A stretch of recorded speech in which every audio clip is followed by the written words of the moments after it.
President Trump speaks to reporters. ErnstReuters John Podesta, the chair of Hillary Clinton's 2016 presidential campaign, served as counselor to President Barack Obama and chief of staff to President Bill Clinton. Okay, it's official. President Trump wants to upend 230 years of constitutional history and principle to run the U.S. justice system like a banana republic, or perhaps more aptly like what now passes for the rule of law in the country he aspires to emulate, the Russian Federation. What the Founding Fathers built with a written constitution and 85 Federalist Papers, the president is trying to tear down 140 or 280 characters at a time. For months, Trump has been trying to divert attention from the walls closing in on his former campaign chairman, his former national security advisor and his own son Donald Trump Jr., who are caught up in the investigation by special counsel Robert S. Mueller III. Trump has practiced some of the favorite tactics of his role model Vladimir Putin, labeling any damaging revelation as fake news, and practicing a refined form of whataboutism. I have been one of the favorite targets of the latter. Whenever Trump gets close to Putin, as he did in Vietnam this weekend, and is asked about Russian efforts to help elect him and damage Hillary Clinton by, among other things, criminaling my personal email account, he responds by asking what about the Clintons?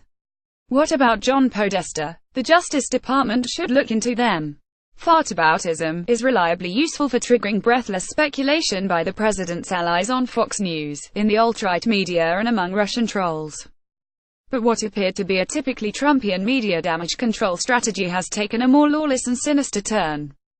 This week, it was reported that Attorney General Jeff Sessions, in an apparent effort to appease Trump, is considering appointing a special counsel to investigate Clinton's role in approving the purchase of Uranium One, a company that owned uranium mines in the United States, by Russia's nuclear energy agency. This matter was thoroughly and exhaustively examined by the main media during the 2016 campaign, leading to the definitive conclusion that Clinton played no role. That didn't stop Trump from pounding his beleaguered Attorney General, as recently as November 3, to demand that the Justice Department open a criminal investigation of his defeated opponent. And now it appears that Sessions, weakened by the constant attacks from the president he serves, could succumb to that pressure.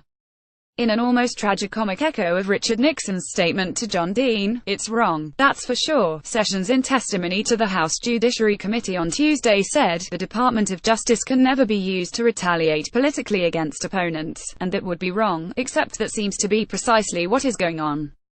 This is what authoritarians and tyrants do. They use the instruments of state power, particularly the wrath of the prosecutor, to rain opprobrium down upon citizens with whom they disagree.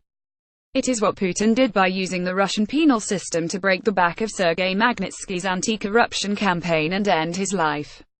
Our constitutional system of limited power, checks and balances and individual rights has protected us from such abuses of power.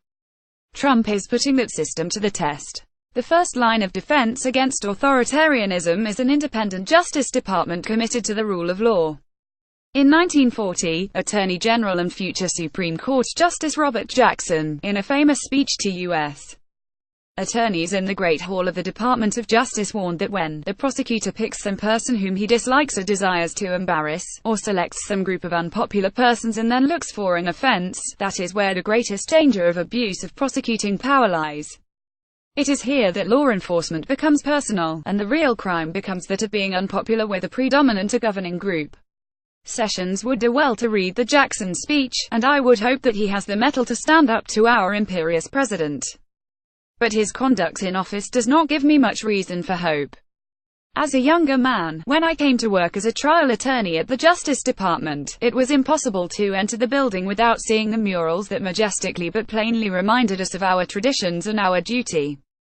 Justice is a hallowed place, if we keep it that way.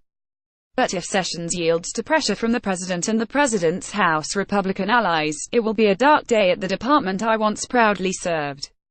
The rule of law will have been weakened, and our country will be in further peril.